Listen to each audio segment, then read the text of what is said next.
Welcome to another installment of Tips by Tommy. Today we're doing our third coat and last coat on the drywall. I usually do 3 coats just because that's what I found works best for me. Some people do more, some people do 4. I just found that 3 works best for me. So we're going to start out and do our third coat today. I'm going to do basically 2 swipes with the 10-inch knife to make our seam about 20 inches wider. I'm going to start first. I'm going to load up my pan, because the mud goes a lot faster here, so I'm going to load it as full as I can.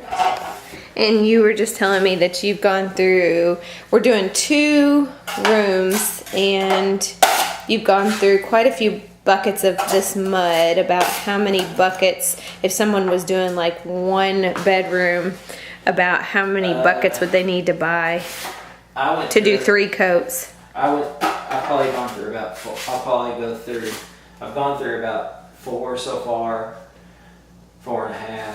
I'll probably need, I'll probably go through another bucket at least, so probably 5. To do 2 rooms. Yeah, this is to do 2 fairly large rooms and the ceilings, So probably start with buying, like, if you're just doing 1 room, it would probably be about 2 buckets or so of mud. Yeah, probably 2 or 3. She's loading up the trowel. Is that what you're doing? Yeah, I'm loading up the drywall tray. The drywall tray. And then we're just going to take our... So this is the 3rd coat. We've already done 2 coats on this wall. I'm going to go about halfway in and spread another.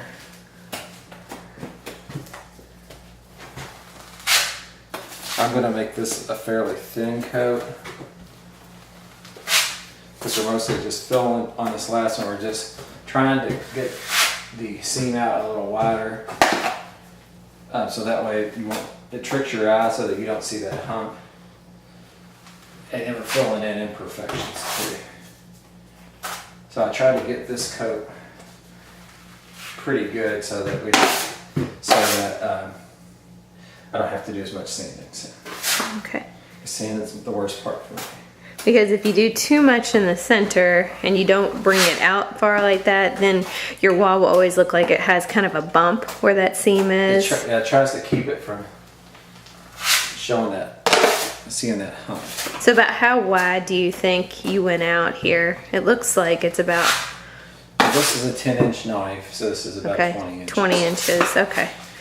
Sometimes, like I said, some professional drywall people will go wider even. Okay.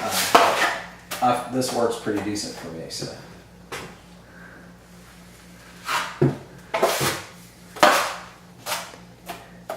So just spreading it out with the 10-inch. Is that called a blade?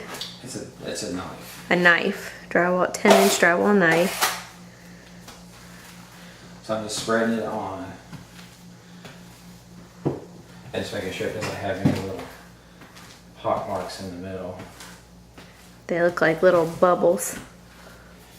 And then I'm going to go in and scrape it off. And I want to try to feather the outside edge as close as I can. What is feather? I want to try to make it as smooth as possible so that I don't have to sand as much on that edge. Okay. I just hold a little extra pressure on the outside edge. With my fingers.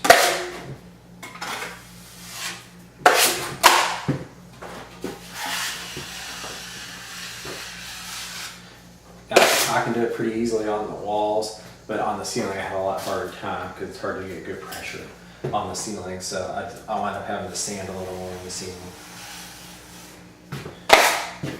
And occasionally I'll get some ridges like this. Those aren't a big deal. We can just leave those because then I can just run those over with the knife before I sand, and they'll actually just knock right off. Okay, so it's just like it's hard to see on camera, but it just kind of like... You can see a little more in this, so it gets a ridge. Oh yeah, it gets a ridge. And you said something like that right before you... That's not a big deal. Okay. Because after it dries, I can just go through with the knife and just knock it right off. So. Oh, okay. So pressure, trying to make it flat. And then that's it. Do you need to like get that down? Oh, okay. Yeah, we'll knock that off with the knife when we go back through. Okay. Now the only thing with this, because I'm using this dust control, but it's a little thin, so occasionally it'll get these little air bubbles in it. So usually when I sand, most of those will sand out. Sometimes I'll have to go back there if they're a little bigger and fill them in with like some spackling paste. Okay. So. All right, so this is coat 3.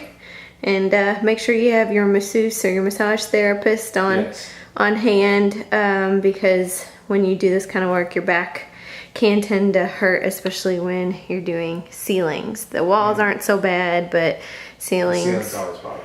Yeah, ceilings tend to bother your back because you're at a weird angle. So, all right, so our next video will be about sanding, and we'll teach you how to sand down the walls and prepare the walls for paint.